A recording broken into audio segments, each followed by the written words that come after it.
ঘুরতে কার না ভালো লাগে, তাই ঘুরতে ঘুরতে চলে আসলাম আগরতলা থেকে 30 কিলোমিটার দূরে সুবল সিং পাহাড়। এই দেখেন সুবল সিং পাহাড়ের গেট।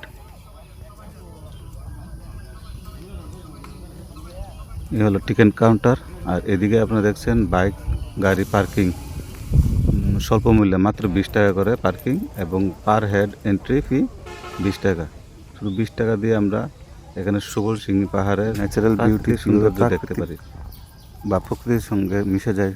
এখানে দেখা যায় সুবল সিং পাহাড়, যা নাকি ত্রিপুরার মিনি ডাউকি হিসেবেও পরিচিত হচ্ছে, যার মধ্যে আছে একটা জলাশয় বা হ্রদ, যা একটু পরে দেখতে পারবেন। তো বন্ধুরা চলুন ঘুরে আসি সুবল সিং পাহাড়। এই হচ্ছে সেই জলাশয়টা, যেটার জন্য সুবল সিং খুবই জনপ্রিয় হচ্ছে। ডে বাই ডে এখানে পরিদর্শক বাড়ছে। পিকনিক স্পটের জন্য সুবল সিং পাহাড়টা একটা আদর্শ জায়গা ধরতে পারেন। এখানে আপনার অনেক জায়গা পাবেন বসার, দেখার। এদিকে দেখেন আমার দাদা বৌদিরা ফটো শুটিংয়ে ব্যস্ত। এখানে ফটো তোলার সময় নিজেদেরকে মনে হয় ধর্মেন্দ্র ও হেমা মালিনী। কার না ভালো লাগে এরকম জায়গাতে ফটো তুলতে। তবে এখানে আসার আগে আরেকটা কথা মনে রাখতে হবে, বাচ্চাদের নিয়ে আসলে বাচ্চাদের জন্য এখানে সেরকম কোনো টিফিনের ব্যবস্থা নেই। তো টিফিন বা জল বা পানির কোনো জিনিস আপনার নিয়ে আসতে হবে আগে থেকে। আর এটা হলো সেই জলাশয়, যার জন্য সুবল সিং খুব জনপ্রিয় হয়ে উঠতেছে আজকে দিনকে দিন। এই যে বোটিং, কত দূর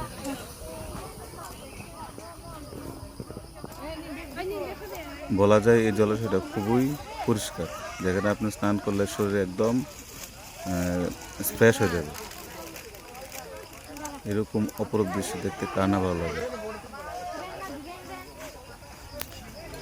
এই জলাশয়ে স্নান করার ইচ্ছাটা আমারও আছে, যদিও স্নান করিনি। নেক্সট টাইম আসলে অবশ্যই স্নান করব। এদিক দিয়ে আমাদের নামার রাস্তা, এই দেখুন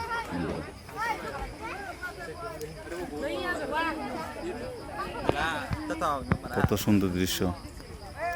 আমাদের ত্রিপুরার বুকে, আগরতলা থেকে বেশি দূর না। কত সুন্দর দৃশ্য। শনিবার বা রবিবার বা ছুটির দিন বা যেদিন ইচ্ছে হয় একবার এখানে ঘুরে আসতে পারে মিনি ডাউকি। এই ঘোরার পাশাপাশি আমরা কিছু শুটিংও করে নিলাম, যেটা আমাদের করতে সব থেকে ভালো লাগে। এটা ছাড়া যেমন আমাদের ঘোরাটাই ব্যর্থ। তো বন্ধুরা, আমার ছোট্ট একটা ভিডিও আজকে এখানেই শেষ। নেক্সট পার্ট দেখার অনুরোধ রইল, খুব তাড়াতাড়ি আসবে।